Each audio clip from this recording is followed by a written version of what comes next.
What does every grocery store aisle now have in common? Products that come in paper packaging. And we don't just mean the obvious ones like cereal boxes and juice cartons. From beauty products to boxed water, there are more opportunities to go papertarian than ever before. So why should you? Because paper comes from a renewable resource and can be recycled up to 7 times. Simply put, it's the smart choice for the environment.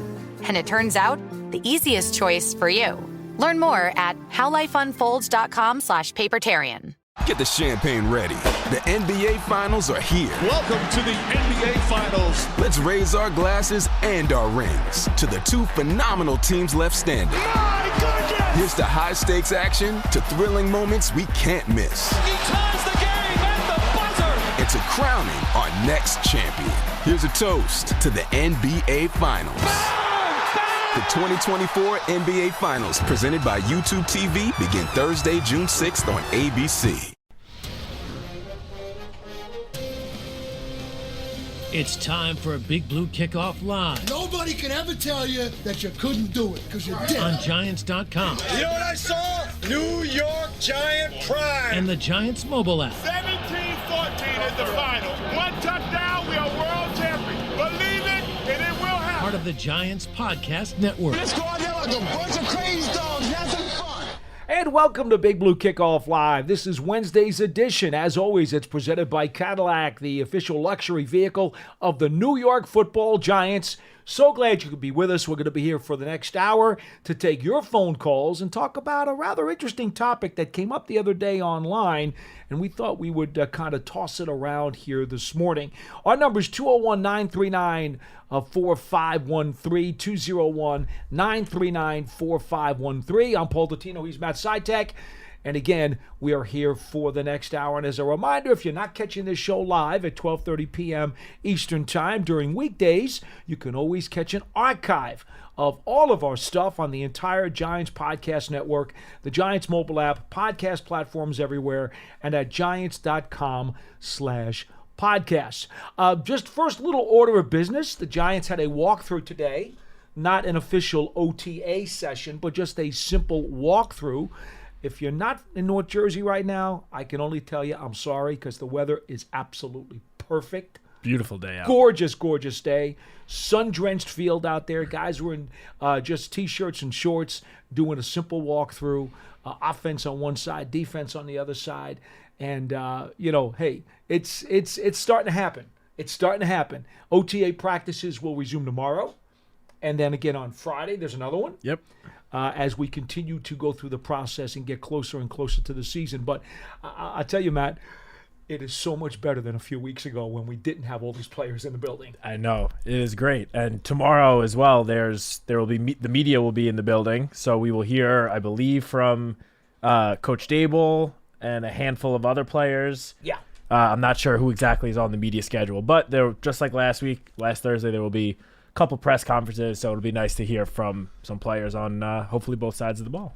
All right, so our initial topic today, and I already teased it up on Twitter, there was an interesting article that was written the other day by PFF. Now, you guys know I'm not so much into their numbers, but it provided an interesting topic that I thought we could possibly talk about. And so Matt and I are going to take a stab at this today, and we'd love for you guys to chime in on this, because I suspect there will be a bunch of different answers. I don't think there's a lock answer for every single one of the teams in the NFC East. Yep.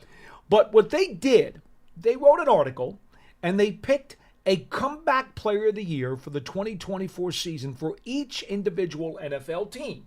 Not necessarily for the league, but for each team. So Matt and I decided that today we're going to open up the show and see if we can get you guys to chime in on this. We're going to go just in the NFC East. Okay, Washington, Dallas, Philadelphia, the Giants. Pick a comeback player of the year for this upcoming fall. Who do you think it'll be and why? Now, we'll start with the Giants, obviously, because after all, this is a Giant show. And PFF decided that Daniel Jones would be the guy.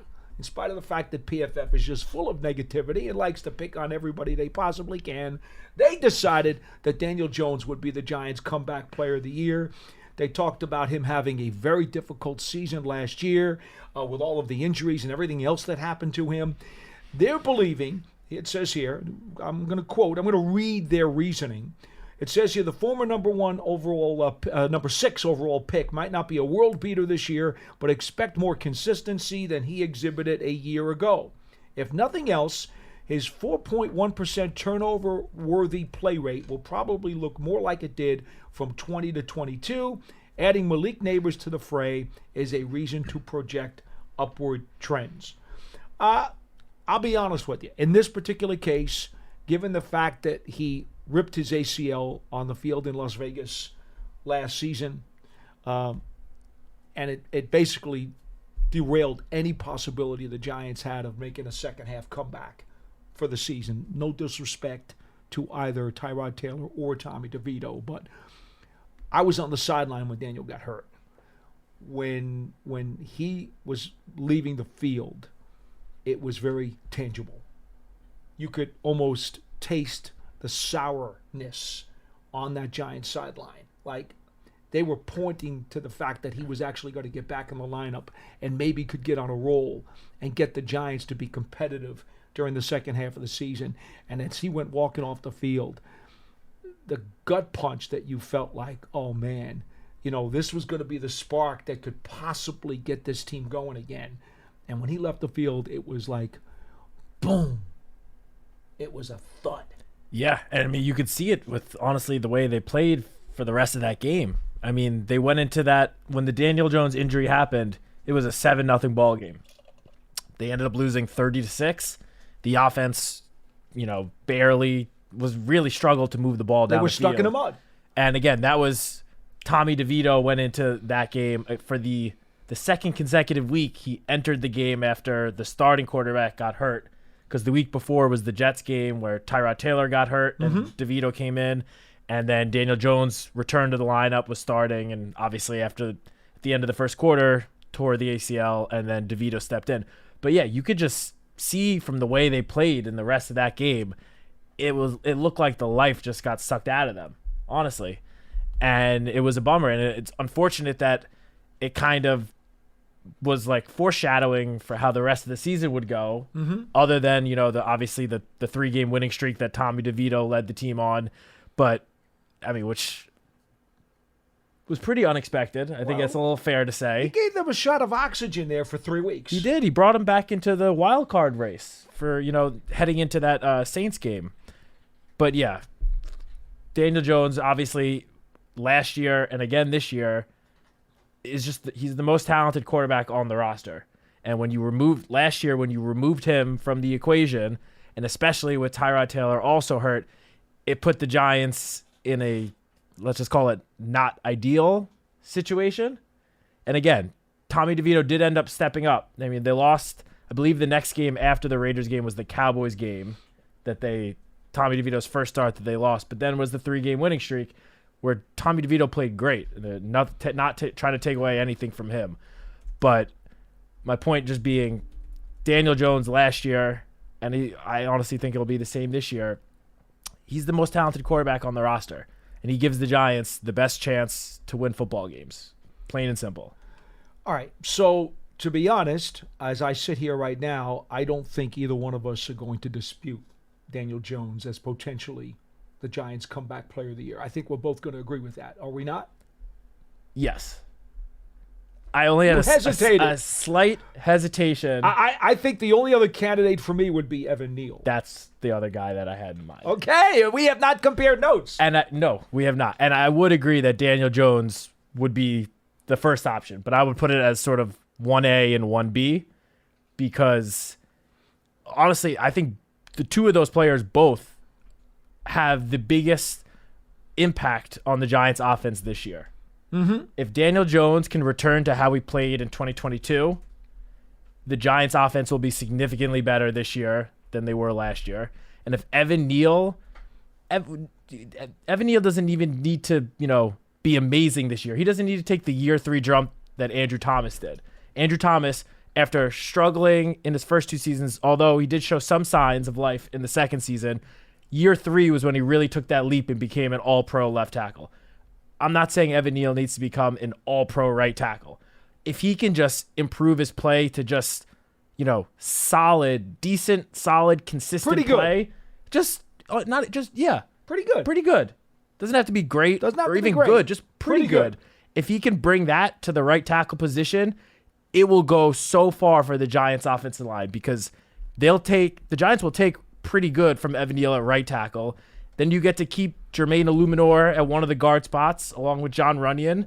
You have your all-pro left tackle in Andrew Thomas. And John Michael Schmitz, you hope, will take, a step in his second year in the NFL. All of a sudden, if Evan Neal can, solidify that right tackle spot, all of a sudden the offensive line, which was a big weakness last year, could turn into, honestly, potentially a strength. So Neal played 7 games last season. Daniel Jones played 6. Both guys got their seasons short-circuited by significant injuries. Yep. And so if either one of them should play 17 games and play at a solid level, well, maybe they both share the award.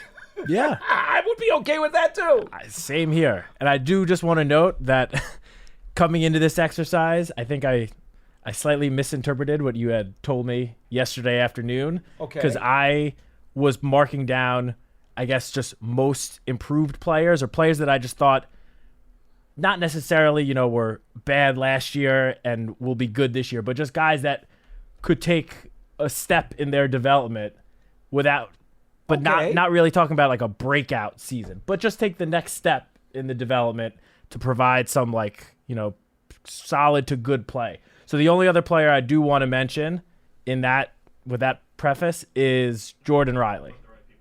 I think with all the defensive tackles that were on the roster to begin the season last year, a lot of them are gone, or some of them, I should say. Leonard Williams is no longer here. A'Shawn Robinson is no longer here.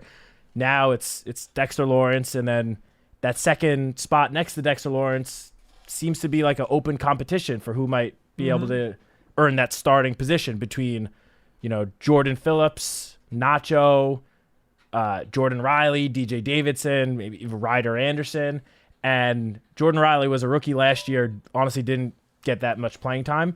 But when he did get some snaps in the preseason and then even a handful in the regular season, he just showed flashes of what his potential could be.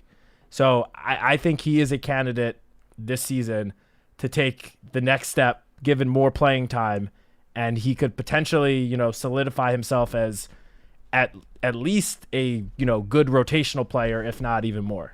So I did just want to add that one note. Okay. Well, to clarify for you and for everybody else, we kind of had a second question prepared if you guys don't want to get really involved in the first question about a comeback, and that would be who was the breakout player, which I think is where the confusion was with No, because I have someone else for breakout player. Okay. Well, because my breakout, we won't go there, but I do have a breakout player for the Giants for this year, but I'm not going to go to that yet because we want to stick with the comeback player question first. We'll get to that later. But I can appreciate what you just said about Jordan Riley. I've been telling people now for a couple of months that I think you will see Ryder Anderson getting a lot more of an opportunity at the defensive line spot. I've been saying that now for probably at least 2 months. I think Boogie Basham also is a potential candidate. I don't feel as confident about that as I do about Ryder Anderson. Ryder he went up to about 290 pounds last year. And then, as I said, I expected him to be part of that defensive line. For some reason, it never happened, and he was kind of redshirted. But they did bring him back. And I do believe he's going to be much more of a part of that defensive line rotation this year, especially when the Giants go with a 2-4-5 formation, which I suspect, based on Coach Bowen's usage of his players at Tennessee, you will see a lot more 2-4-5. And that would fit Ryder Anderson.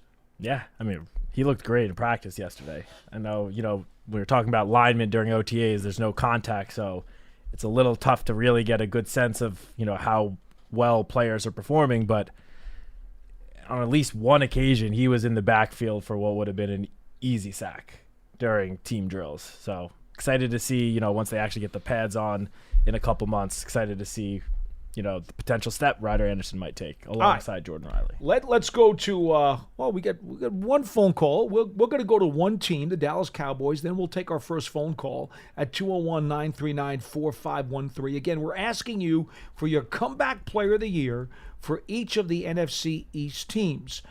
PFF went with wide receiver Brandon Cooks for the Dallas Cowboys, 6-time 1,000-yard receiver, who averaged 13.5 yards a catch over his career. Last season with Dallas, under 60 catches for only about 650 yards, 8 touchdowns, which was a pretty good number, and only averaged about 12-plus yards per reception. So they're looking at Brandon Cooks. I say no. Brandon Cooks is now at that magical 30-year age number where receivers tend to start to dissipate just a bit. I think Brandon Cooks is on the down of his career. I don't think he has a comeback player of the year in him at all. I decided that I would vote for Ezekiel Elliott. Now, why did I go with Elliott? Well, I think he's also on the down, but here's where I think it gets a little bit tricky. Last year with the Patriots, he averaged 11 carries a game for only 38 yards a game on the ground and only ran for 3 touchdowns. Okay? Those are not Ezekiel Elliott numbers. I know he caught 50 balls, but to me, Dallas brought him back to be their short yardage power back. He may not have more than 400 or 500 yards by the time the season's over, but I bet you he rushes for at least 8 touchdowns. Because he's going to be in there for the goal line, and he's going to be in there for short yardage. And I suspect that while he is now a niche player or a situational player, I think he will excel in that role much better for Dallas, which has a better offensive line than the horrible New England Patriots of last season, which, quite frankly, was one of the worst rosters in football. Yeah. So I'm going to go Ezekiel Elliott. He won't bounce back to all-pro level, but I think he will bounce back to have a very strong performance in his given role. Yeah, no, I agree with you. I like Ezekiel Elliott as the pick. I mean, again, as you mentioned, the Patriots team that he played for last year did not have... No, they were bad. Yeah. Don't be nice. Trying to put it a little nicely. They didn't have bad. A ton of talent on the roster, especially up front with the offensive line, and yet he still put up respectable numbers. I mean, he had his best season as a pass catcher in a couple years. So, 51 receptions, 313 yards, 2 touchdowns, in addition to his nearly 650 rushing yards. And this was primarily playing behind Ramondre Stevenson. Stevenson ended up getting hurt towards the end of the season, and Zeke ended up starting 5 games. But most of these numbers came as a reserve, and he showed that he still has some gas left in the tank. After the season prior, his last season with Dallas, people were saying, could this be the end of his career? It doesn't look like he has much left. Well, he's not a feature back anymore. No, not a feature back. But he showed that he does still have some gas left in the tank and can still contribute. So I do like that pick. I went with a different player, though. I actually did not see the PFF selection. So I kind of had 2 Cowboys that are related, with Cooks being one, but more so, and this will be my pick, the third receiver on the Dallas Cowboys, Jalen Tolbert. Okay. Michael Gallup, who had been the number 3 receiver in Dallas, is gone. I forgot where he signed, but he signed with signed somewhere else. So there are some targets up for grabs this year. Jalen Tolbert. The Raiders. Yeah. Jalen Tolbert entering his 3rd season in the NFL. Played limited snaps last year. Only had 22 receptions, 268 yards, and 2 touchdowns. But I think this is a type of guy that could take a pretty big year 3 jump if he's given the opportunity, if he's given, some legitimate targets in the passing game from Dak Prescott. Just last week, I believe it was, Brandon Cooks, the number 2 receiver on the Cowboys, was asked about Jalen Tolbert, and the quote he had for him is, "The time is now for him." And Cooks went on and, really raved about Tolbert's work ethic, all the effort that he's put in, and Cooks believes that... What in the world is that? I didn't know if that was my computer or No, I yours believe it's mine. Sorry, folks. It is all good. Crazy ad came up as I was looking up Tolbert's individual stats. By the way, so he is a breakout player for you. He's not a comeback player of the year. Yeah, that's what I was saying with what I meant before. We have confused the two questions and now butchered this entire segment, just so you're aware, folks. Basically, Sorry, I just looked at it as guys that will be better in 2024 than they were in 2023. Whether it's a comeback player or a big step. But again, not breakout, because I have other guys from each team that I have as breakout candidates. But regardless, Tolbert, Brandon Cooks was raving about him. And I think, Dak Prescott's entering a contract year, as any NFL fan that's been following his offseason is aware of. You're kidding. And I honestly, I don't know if that's going to get resolved by the time the season starts. They could let him just go into the final year of his contract and play it out and see what happens. And if that's the case, as we've seen, across all sports, forever, when you guy's in a contract year and he's playing for, his next paycheck, he tends to step it up. So I do think Dak Prescott is going to have a big year, and a part of that is going to be Jalen Tolbert taking the next step in his development and really solidifying himself as the third receiver for the Cowboys this year, but also he will earn the number 2 receiver spot in the future, because Brandon Cooks, as you mentioned, he's on the back 9 of his career. I think Tolbert will eventually step in and take over as the number 2 receiver behind CeeDee Lamb. All right, 201-939-4513. We'll save Philadelphia and Washington until after we get to a couple of phone calls. Also, we just want to remind you folks, in terms of our promotional announcements, the Giants Huddle podcast, always available. You can subscribe on your favorite podcast platforms or go to giants.com/podcasts. And don't forget, if you're an Apple podcast listener, you can always leave a 5-star positive review to all of our Giants podcasts. Gives us a good indication of what stuff you guys want to listen to. All kinds of long-form interviews on that program. Giants season memberships, of course, season ticket memberships. You can stay connected to the club all year round, not just on game days. Memberships are now available for the 2024 season. To learn all about exclusive member benefits, visit giants.com/tickets. Limited inventory is available, and the Giants official connected TV streaming app is Giants TV.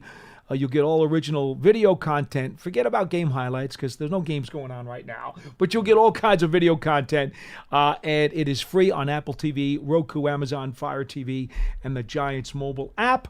Now that we got those out of the way, we will go to the phone calls and see if we can open things up for the first guy on our program today. That would be Tim in Charleston.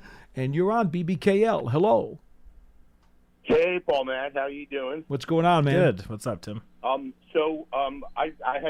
missed the first couple minutes of the show, so I missed the comeback. I'll just go with Daniel Jones as the Giants one. If he stays healthy, I think they'll have a very good season with the additional weapons and the improved offensive line. Obviously, health being the biggest consideration, in my opinion, as always. But you guys were talking yesterday, Paul, you and John, about the wide receivers and about Darius Slayton, and like you said, you thought Malik Neighbors would get, like you said, 80 to 90 targets and that kind of thing.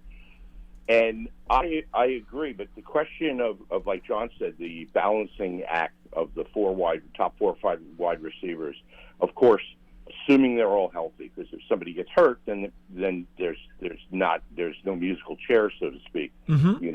What else just slides up. But I think what a lot of it is going to come down to is the percent. Like in his last year in college, Neighbors played 50% of his snaps in the slot, 50% outside. Right. And he's obviously well suited to do either. So I think that's going to have a big bearing on it, because if he plays more in the slot, and I mean, obviously they'll use 4 wide receivers at times, but assuming a 3 wide receiver set, then you can have, you can get Slayton and Hyatt out there. And, when he's on the outside, then you assume Wan'Dale Robinson's going to be in the slot, unless they throw in 2 slots, which obviously is more the 4 wide receiver set. Mm-hmm. So I think that those percentages, as we get to the Slayton and the Hyatt, and even the Robinson, are all going to be determined on how the coaching staff ends up utilizing Malik Neighbors over the course of the year. And obviously that's going to be based on, not just practice and training camp, but how he performs in this season. If they're getting more results at one spot than the other, they're going to use him more at one spot than the other because it's about the team. Yeah, but, I think that's a smaller percentage, though. I think the larger percentage, in addition to his growth as a rookie, I think the deployment of these receivers will be more dictated. And again, I'm going to assume Neighbors will have a solid line of progression. It will be more dictated on specific matchups and the game flow of each individual game. Obviously, if the Giants see certain matchups that they believe that they can exploit and take advantage of, if they want to go double slot or if they want to go speed on the boundaries, they'll program it so that playbook is going to have more of that. If they believe that they're behind by 2 scores and they need to make some big plays, I think that's going to then dictate how much 4 wide receivers we see. You know what I'm saying? I think Neighbors' development is a smaller part of that than these other factors. But all 3 of them are going to result ultimately in not only how he's used, but how much he's used.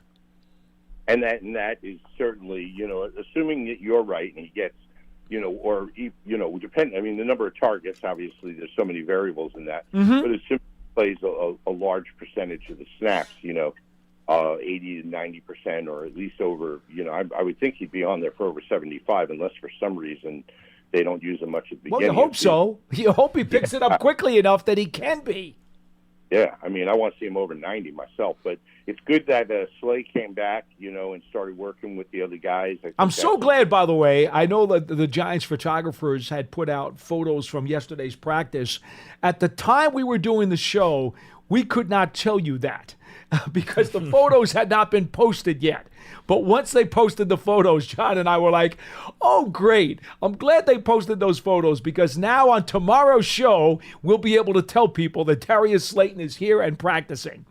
Because I know there was a lot of consternation about him not being here earlier during the session.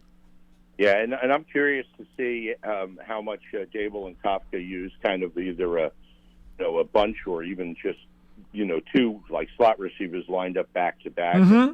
Putting guys in motion and just kind of create confusion and or unbalance in the defense. I think that with the guys that they have, with Slayton is pretty much does what he does, and he's very consistent at it. But with the other 3 guys, you've got a lot of options to do a lot of funky things. And I hope they get a little funky this year because funky can go one way or the other, but I want it to turn into wins. And, guys, thank you for taking my call. I'll listen to the rest of the show off the air. Thank you, Tim. Thanks, Appreciate Tim. the phone call. 201-939-4513. I'm glad he brought up that last point about, Dable and Kafka's sort of creativity. I feel like a lot of people sort of forgot about that because of how just last season overall went, and especially on the offensive side of the ball. But in 2022, everyone was praising, Dable and Kafka as being like the 2 up-and-coming, offensive minds in the NFL because of how creative they were getting with all of the deployments of all of their pass catchers. I mean, in that London game, Daniel Bellinger had a rushing touchdown. Yes, indeed. We saw it a little less last year because of all the injuries to the offensive line. It's hard to get very creative and come up with these more innovative plays when you just have a revolving door up front with your protection and frankly just not getting much protection for your passing game. But those 2, Dable and Kafka, are very creative offensive minds, and I'm glad Tim brought it up. I'm also very excited to see how the 2 of them scheme up this offense now with Malik Neighbors here, with a fully healthy Wan'Dale Robinson, because remember, he was coming back from his torn ACL last year during the offseason and training camp and even the start of the season, and it wasn't until the second half of the season we really saw him start to revert back to the Wan'Dale Robinson we began to see in his rookie year prior to the injury. So this is going to be the most amount of pass catchers, weapons that Dable and Kafka are going to have to deploy since they came to the Giants, and I cannot wait to see all of the creative ways they use them. And to be fair, folks, let's make it clear. I think Neighbors, Slayton, Robinson, and Hyatt pretty much know that they've got 4 spots in the wide receiver room. Okay? Which means if you're going to keep 6 Wan'Dale. receivers, Yeah, Wandell. Okay, well, we have two Robinsons in the wide receiver room now. This is true. made Well, me I was think for a about to second. get to the other Robinson in a minute. So you just made me think for a second. Right. Because if you're going to go with 6 receivers, which is likely on the 53, you've got 2 seats open in the musical chairs, okay? Isaiah McKenzie has the Buffalo connection, okay, with Dable from the past, and obviously Joe Shane knows him from his time up there too. Veteran who's done things in this league before. You have Allen Robinson, who's been a Pro Bowler and a 1,000-yard receiver, okay? But again, different style of receiver. He's like the fork or the spoon or the knife in the kitchen drawer. He's a different style, totally different than the rest of them. Him and Isaiah Hodgins are kind of like similar types where they don't have great speed, but they're route runners. They usually catch the ball. They've got a little bit of size and length. So you got McKenzie, you got Robinson, you got Hodgins. Those are the guys who have some pelts on their belts who are going to be fighting for the 2 open spots. But then you've got a bunch of other guys, and you've seen them here in the spring, Matt. I've seen them too. And to be honest with you, as we watch practice, and I'm not giving you a secret here, because the Giants have been mixing up a lot of their second, third, fourth, fifth stringers in terms of practice reps. Everybody's getting shots to do stuff. They're being very, very judicious about giving everybody opportunities. So guys like Boykin, Olszewski, Asante, Ford Wheaton, Giles, Coda, Houston, all of these guys are getting chances to do something during these workouts. So just because they don't have the NFL experience that a McKenzie or a Hodgins or a Robinson have, it doesn't mean they're excluded from playing that game of musical chairs to get one of those 2 open spots. Yeah, I agree with you completely. And I agree with you especially on, the top 4 guys that you mentioned that will most likely, barring injury, they will make up the top 4 of the depth chart. You can put them in whatever order you want, but Neighbors, Wandell Robinson, Slayton, and Jalen Hyatt, the 4 of those guys will sit atop the depth chart in whatever order. I will say, when it comes to Isaiah McKenzie, which I do believe was a somewhat underrated offseason move, the Giants brought him in, I would put him and Gunnar in the same category because they both are obviously on the smaller side. They both have some special teams experience as well. I mean, obviously we saw what Gunnar was able to do as the kick returner last year with the touchdown in the Rams game. Well, if you keep Olszewski, are you automatically counting him as part of the receiver room, or are you going to count him separately as a special teamer? I think both. I mean, as we've seen with Joe Shane and Brian Dable, they preach versatility, guys that can do more than just one thing on the team. And, I mean, I think Gunnar would be a prime example of that. He's a guy that could be at the bottom of your wide receiver depth chart and probably won't see as many snaps at the wide receiver position as all those other guys, but will be your starting kick returner. And Isaiah McKenzie could fit that same bill as well. If you do that and count Gunnar Olszewski as part of the receiving room also, then could he possibly be number 7 then? I wouldn't be shocked. Okay. I wouldn't be shocked. That's why I'm asking if him and that's a luxury. And I wouldn't be shocked if it happens, but it's a luxury that you can only have if your other positions are healthy and you don't have to steal a position because somebody got hurt. Oh, for sure. And also, if you're going to have 7 wide receivers make the 53-man roster, multiple of those guys are going to have to contribute on special teams. So we mentioned, Gunnar or Isaiah McKenzie would if one of them makes the team, would probably fill in with one of the kick return or punt return responsibilities.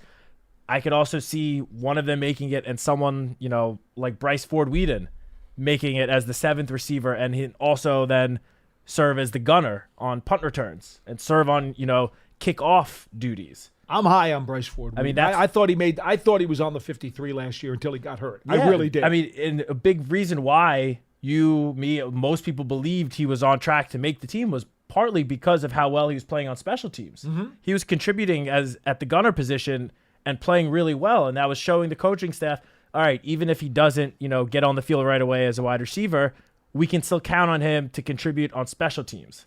And that's going to go a long way. And, that group, determining which of those guys end up making the 53-man roster. On the back end of that wide receiver depth chart, actually Boykin is a very solid special teamer. Yeah, Boykin He comes over from Pittsburgh, and he has a lot of special teams experience. In fact, to be frank with you, when they signed him, first thing I thought about was they want him to compete on the coverage units. Yeah, more so than they so want him well. to be a receiver. He's a big guy. I did not 6'4". I didn't realize how big he was until I saw him for the first time on the practice field. He's got real length to him. He's huge. Does not fit the same mold as Isaiah McKenzie and Gunnar Olszewski. Now, the interesting part is, unless you're going to use Hyatt or Wan'Dale Robinson or Neighbors or Slayton as a kick returner, those guys are not playing on the coverage units. No. They're not. Flat out, they're not. No. Okay? That does somewhat limit the maneuverability, because your top 4 receivers, even your fourth guy isn't going to give you any kick coverage. It's not going to happen. Yeah. Nobody here is Dwayne Harris or Dominic Hickson, who not only could give you legitimate wide receiver production, but also doubled as multifaceted special teams guys. Those 4 guys are not those. Although last year, I do believe Darius Slayton was on the depth chart for at least one of the 2 return positions, not as the number one option.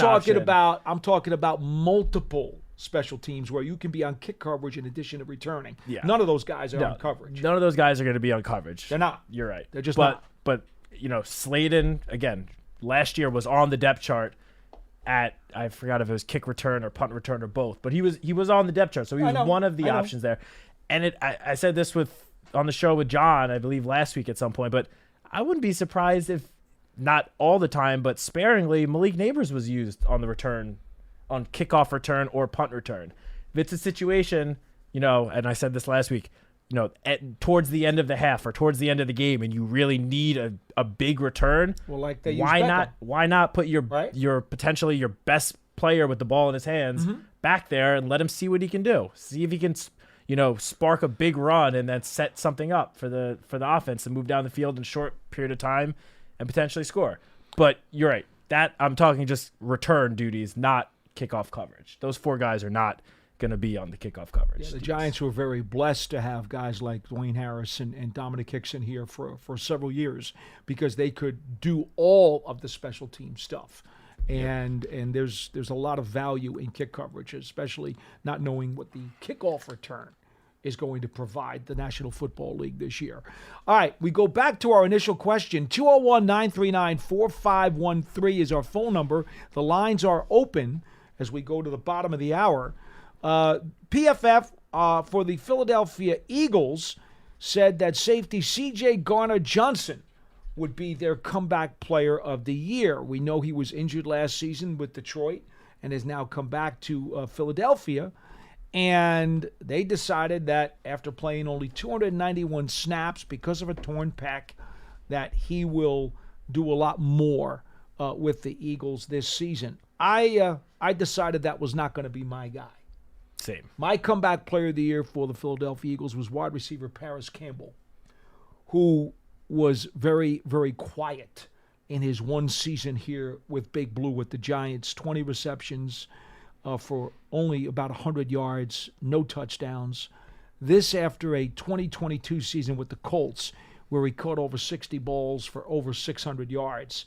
I think that Paris Campbell has some ability, for whatever the reasons were. He just never found a good fit here with the Giants, and as a result, his numbers plummeted. I think that he will wind up being a much more productive player in Philly. Yeah, I wouldn't be surprised at all. I mean, again, it's not going to take much production for him to beat his numbers from hence a last pretty year. safe pick by me. Just real quick on C.J. Gardner-Johnson. I agree with you that I disagree with PFF because, as you mentioned, he tore his pec last year, missed a good chunk of the season. He did make it back, at least for part of Detroit's playoff run, but he missed a good chunk of almost the entire season. The year before that was his one season with the Eagles. He played 12 games and had 6 interceptions, tied for the most in the NFL. Mm-hmm. And so I think it's a little crazy for PFF to call him the comeback player of the year just because he got hurt last year because the year before that, he was a very good safety. Injuries can be a reason to put somebody in that category. I guess, but it's not okay. like it was like a career-threatening injury. He made it back before the end of the postseason. And I don't mind them picking him. I just don't agree with it. Okay, well, I think he's eligible. You're telling me he's not eligible. hey, anyone is eligible. Oh, okay. Well, right. okay. But Go ahead. I also went in a different direction. Yes. I went with defensive tackle Jordan Davis. Okay. Obviously, I think everyone remembers the hype that surrounded Jordan Davis when he got drafted by the Eagles. Was it 2 years ago, coming out of Georgia? Has not lived up to that hype in his first 2 seasons. He has not. Especially last season. He started the first half of the season, pretty strong, and then he just completely fell off in the second half. And he has publicly stated within the last couple of weeks that he admits that he fell off in the second half of the season. He just wasn't in the best shape. His body wasn't there.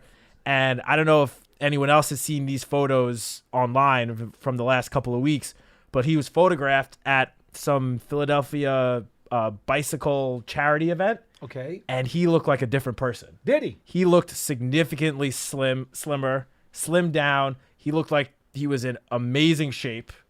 And, that worried me a little bit.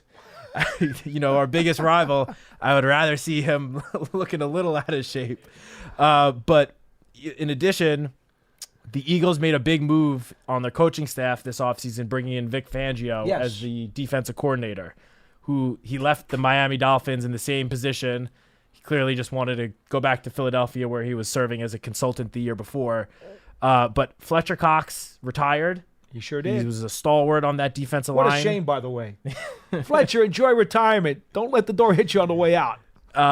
Which that alone should give Jordan Davis more playing time, more snaps. But what I did is I looked at Vic Fangio's track record with defensive tackles.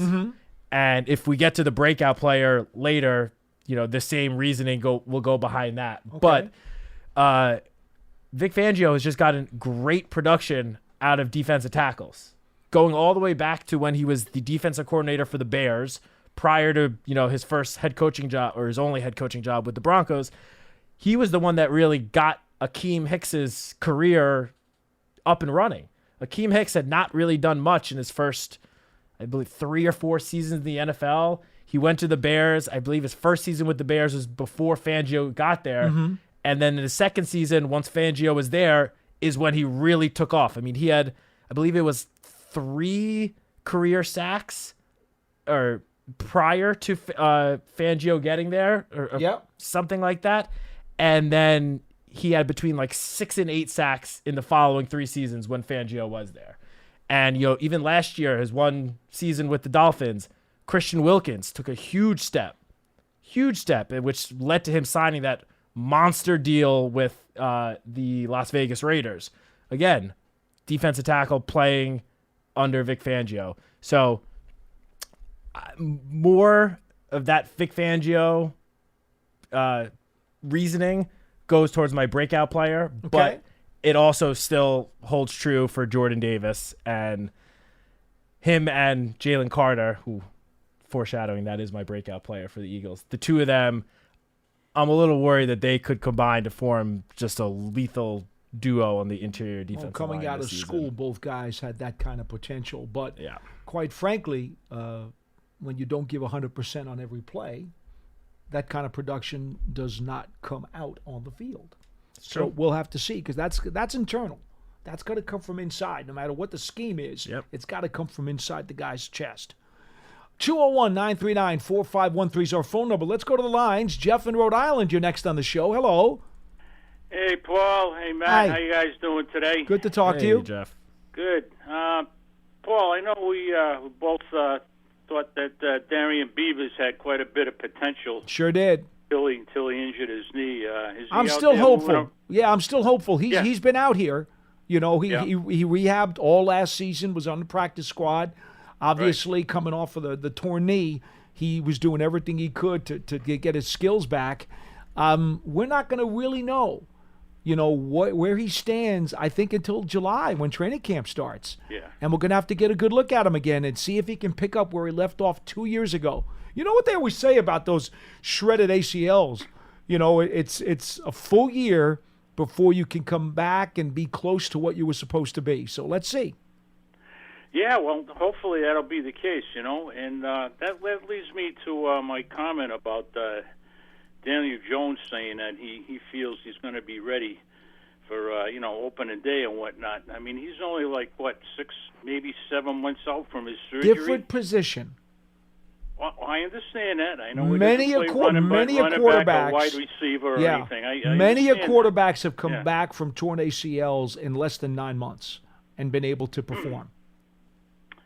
Well, I'm still kind of skeptical about that, Paul. I mean, That's I hope okay. he does come. I hope he does come back 100%. Believe me, and of course, I want him to do well because that means the Giants are doing well, of course. But I'm just rather skeptical about that. That's all. That's okay. I can tell you, he and the staff are very confident right now, and for whatever that's worth, that's how they feel. And my eyes tell me that he's doing very, very well. I think you would agree. Yeah, and look, I understand where the skepticism comes from, because when he was out there last year, he just did not play well. No one on the offense did. But just seeing him, last week and yesterday on the field, he looks, I mean, if you told me he was already close to 100% healthy, I would believe you. Just the way he's running out there, the way he's cutting, even when he goes off to a side field with the trainers, because he's not fully participating in every single. They're being very careful. They're being careful with it. He's not participating in every team rep. Oh yeah. It doesn't matter if he's off the side field running with the whole team when they're doing sprints. He's running and cutting like a healthy quarterback. Okay, one other quickie, Paul. Why is it that you're so high on this Ford Wheaton kid? Well, if you were able to visit training camp last year, and of course I always tell fans if you can get out for a practice or two, you should, because it's really fun. It's the one chance you get to see a practice. Yeah. He's got length. He's got a terrific attitude. He did something on specials last year when they threw him out there. They thought that he might have a chance to crack that wide receiver room, but they wanted to see, could you give us something extra on specials? So they put him out there, and you know what? He did well. He didn't have a diva receiver mentality. He went out there and said, hey, if making special teams plays is going to help me earn a roster spot, I'm going to do it. And he went out there and he busted his butt and showed a willingness to do the dirty work on specials. And I'm telling you, I firmly believe he was on the 53 until he ripped up his knee. So I like his height and length. I'm always going to be a skyscraper guy. You know that. Yeah. I always want to see at least one 6'3", 6'4" receiver in the room. That's important to me. I think that's an ingredient. It's kind of like making sure you got the oregano on the pizza, all right? The pizza's not complete unless there's some oregano on it. I always want a Spider-Man or a skyscraper, if you will, in that wide receiver room. And, he's got some speed. I don't know where that speed is after he tore up his knee. Right. But I know how hard he's worked during the offseason. I've seen him doing his rehab. I've seen him have a vengeance in his eye. Like, damn, this knee injury really sidetracked me. I think I was going to make it. And now I am motivated more than ever to make sure that I make this team. I would not count him out. I think it is a mistake if people forget about him. Yeah. Okay, well, thanks for the information. I'll be in touch. Have a good day, guys. You got it, Jeff. Be well. You too, Jeff. 201-939-4513. It's always difficult when a guy comes back from injury. Darian Beavers is in that same boat, okay? You don't know, no matter how motivated the guy is, you don't know how much of his skill set will return following the injury or how quickly it will return. But I could tell you this, with both of those guys, their motivation is there. The question is, will the actual athleticism return as well? We just don't know the answer to that right now because we can't tell in these spring workouts. Yeah, it's too early to tell for that. And I thought everything you just said about Ford Wheaton was, very well said. He has a lot of competition in that wide receiver room, even more so than last year. But we know he'll play specials. Yes. We know that. We do know he will play on special teams. He'll do it. I will say just the one thing, just to add to what you were saying about, the amount of work that Ford Wheaton has put in since the injury. He is the one player that seems like has been in this building every single day. I think more than the security guards. Literally, since the end of last season, like, he's been here working out every day that he's allowed to be here. He has been here. He's been in the rehabbing. He's been in the workout room, getting healthy and doing everything he can to make sure he can get back on the field and get back out there and immediately play at 100%. So that just wanted to add that about his work ethic. His really showed to have a tremendous is off the charts. Work ethic. It really is. Yeah. It's off the charts. So if he's given the opportunity, I think he will make the most of it. Let's just put it that way. Yes. 201-939-4513 is our phone number. We've got a little bit of more time left. In the meantime, we go back to our question about the NFC East comeback players of the year for each team. We're up to the Washington Commanders, are we not? Yes. Okay. We are. And PFF decided that they would go for defensive tackle Daron Payne. Now, I get it. Washington was not very good last year, and a lot of the guys had a down season. I've always thought that he's a solid player.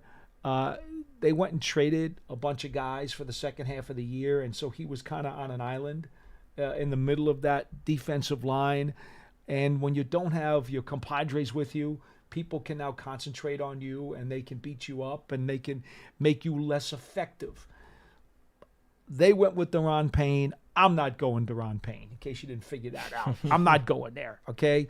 My comeback player of the year for Washington is tight end Zach Ertz. Ertz was with the Cardinals last year. 27 catches for less than 200 yards and 1 touchdown in 7 games, okay? 11 years in the league. He's gone to the Pro Bowl 3 times.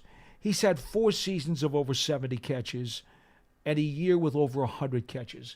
He was an absolute threat with the Philadelphia Eagles for years. Then landed in Arizona and did virtually nothing. Not a very good football team. Not a very good offensive scheme.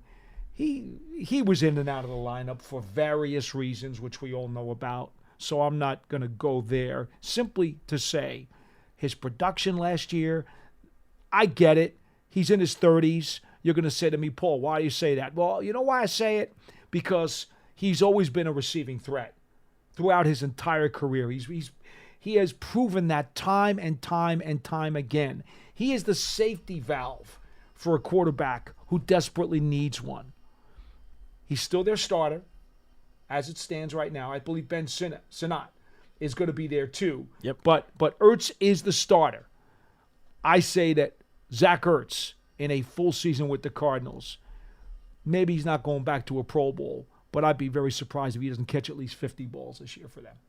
Interesting. I considered Ertz there, and honestly, it wasn't until I remembered, as you just mentioned, that they drafted Ben Sinnott that made me hesitate a little bit. Yeah, I think it's Sinnott. I think is how he says it. But Sinnott. Yeah, Sinnott. A guy I like very much out of Kansas State. Me too. I like him a lot, and I do think Ertz will, almost certainly be the starting tight end come week 1. Well, that's why they brought him in. Because right? He's out of that horrible Cardinals situation now. Now he's in Washington, and we don't even know what their quarterback situation will be, but whoever it is, okay, they're going to want to throw the ball to him. He's the safety valve. Yeah, no, I do think he will start the season as the number 1 tight end. I think he's the proven guy in that room. He has the track record. And as you mentioned, what happened last year, I'm kind of washing that away with the Cardinals. He's in a much better situation now, Ertz is. I do think that, maybe the second half of the season, but at some point in 2024, Sinnott will take over as the starting tight end. That speaks more towards Sinnott than Ertz. Nothing against Ertz. I just really like Ben Sinnott as a prospect. But the player I went with for this was a different offseason acquisition, Austin Eckler. I know that's, a pretty big household name now because of his success with the Chargers, but last year he struggled. There's no other way to put it. He really struggled. Career low, 3.5 yards per carry. Prior to that, his previous career low was 4.2 yards per carry. 51 receptions, and this came 1 year after he had a 107 receptions. 2021 and 2022, he actually led the NFL in touchdowns both of those seasons with 20 and 18, and he only had 6 last year. So he took a big step back last year, and you could point to whatever you want. I think it's safe to say that a big reason for that probably would have been the absence of Justin Herbert for a good chunk of the season. Mm-hmm. When you take that guy out of the starting lineup, every single offensive player on that team is going to struggle. Doesn't matter what position. So Eckler now with the Commanders, I think while the quarterback situation for Eckler personally is downgraded because Justin Herbert is better than either Marcus Mariota or Jaden Daniels, at least right now. Who knows what Daniels could, develop into. But while the quarterback situation taken a bit of a step back, I think this role that he's going to play in the Commanders offense is just better suited for him because they still have Brian Robinson, who you would think is going to handle a good bulk of the carries out of the backfield. But Brian Robinson, while he's capable of catching the ball, that's not his strong suit. Antonio Gibson had the role of like the pass catcher for the Commanders the last couple of years. And I just think Eckler is a better player than Antonio Gibson, is going to add a lot more in the passing game and still contribute as a runner. I don't think he's, run out of gas in the tank when it comes to running the football. I think last year was just a down year. I was surprised that the Commanders were able to sign him at such an affordable rate. I know, we can have a whole episode just about the running back market itself, but so we don't have to go into that. But I thought he was going to get more money than he did. And clearly, I guess it shows that the league thinks he might be towards the end of his career. I mean, how old is he now? He's 29, so he's nearing that 30-year mark for the running back position. The dreaded 30th birthday. Ooh, the 30th birthday. I just think while he might not return to 2022 Austin Eckler with 18 touchdowns and over 1,600 yards from scrimmage, I think he's gonna look a lot more like that Austin Eckler than the Austin Eckler we saw last year. All right, so here's what I'm going to do. We're going to kind of alter the question just a tad, and we'll save it for Friday when you were back on the program with me. And that will be, we'll talk about the X factor for each team in the NFC East. And you can interpret that however you want. I will tell you, the question that I was going to do, and we're running out of time now, so I'm not going to do it. The other question was, who's the breakout player? But we'll call it the X factor. Who is the X factor on each team in the NFC East? And we'll talk about that on Friday. I will tell you, of the guys you just named today, one of your guys is my X factor for Friday. I put him in a different category than you did. But that's okay. Not a problem. It's still a great conversation piece. So our comeback players of the year in the NFC East, mine were Daniel Jones. I also went with Paris Campbell for Philadelphia. I went for Ezekiel Elliott of Dallas, and I went for Zach Ertz of Washington. Feel free to tweet me at GiantsWFAN if you'd like to. We could certainly debate that. And your guys? My guys, I agreed with Daniel Jones, but I also threw Evan Neal out there as well for the Giants. For the Eagles, I said Jordan Davis, defensive tackle. For the Cowboys, Jalen Tolbert, which again, that was more of a, taking the next step in his development rather than necessarily comeback. And for the Commanders, running back Austin Eckler. And you can tweet him at Matt Citak. Yes, just at Matt Citak. And that's C-I-T-A-K. There you go. No one knows how to say or spell my last name. We have made so many mistakes over the years. Final thoughts before we close out the program, because I know we're just about out of time. John and I had an opportunity to discuss the notation made by Tom Pelissero yesterday that the NFL Players Union is going to probably put forth a proposal to do away with these spring sessions and ask to extend training camp by starting it earlier in June, but having a moratorium on on-field work for that first month of training camp. John and I, well, let's just say we were not the biggest fans of it. I think it's probably just appropriate to give you a shot to throw your 2 cents in. Yeah, well, I mean, I was sitting in the Pearson seat yesterday, so I got to hear everything. Right, you guys but said, you didn't get a chance to speak. No, you're right. So... I couldn't figure out how to work the Pearson mic, so I couldn't really add anything. But I mean, I thought you guys pretty much covered all of my feelings toward it. Selfishly, I enjoy having at least somewhat of a summer, so I enjoy having a couple of weeks of June, a couple of weeks of July between the end of minicamp and the start of training camp.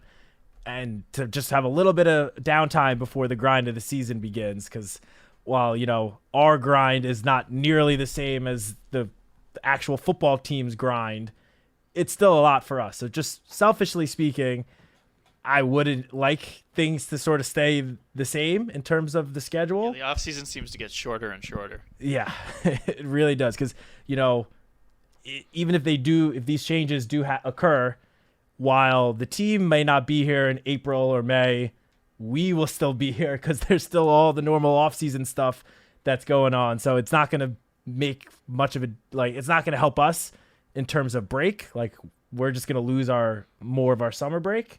So I agree with you guys that I am against it. I will say from a pure football perspective, I can understand it. I can understand because in April, in phase 1 and phase 2 of the offseason program, it's to really help the players get back into football shape, to get them ready for training camp.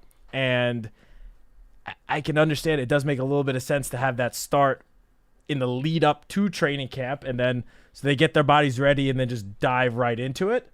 So, I can understand it, but just from a selfish perspective, I would prefer the schedule to remain the same. Selfishly, I would work 365 days a year and not take any vacations because I love the NFL. I live it, I breathe it, and I want no days off. But that's just me.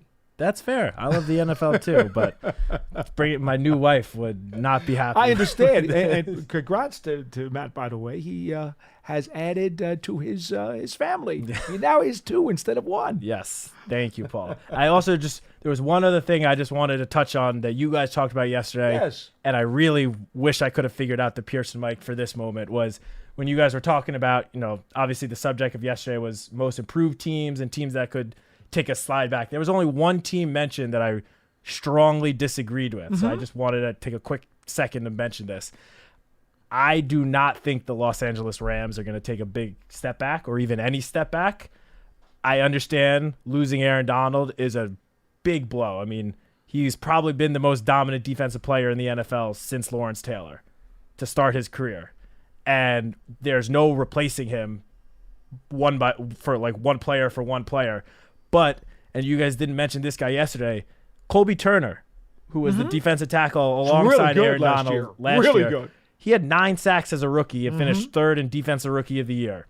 I'm not saying he's becoming the next Aaron Donald because he has a long, long way to go before he's even remotely close to the level that Aaron Donald was at. But when you have Colby Turner and then you draft Jared Verse in the first round and Braden Fisk in the second round, those 3 guys together, those 3 guys are talented enough where they could, as a unit, combine and replicate Aaron Donald's production as a pass rusher.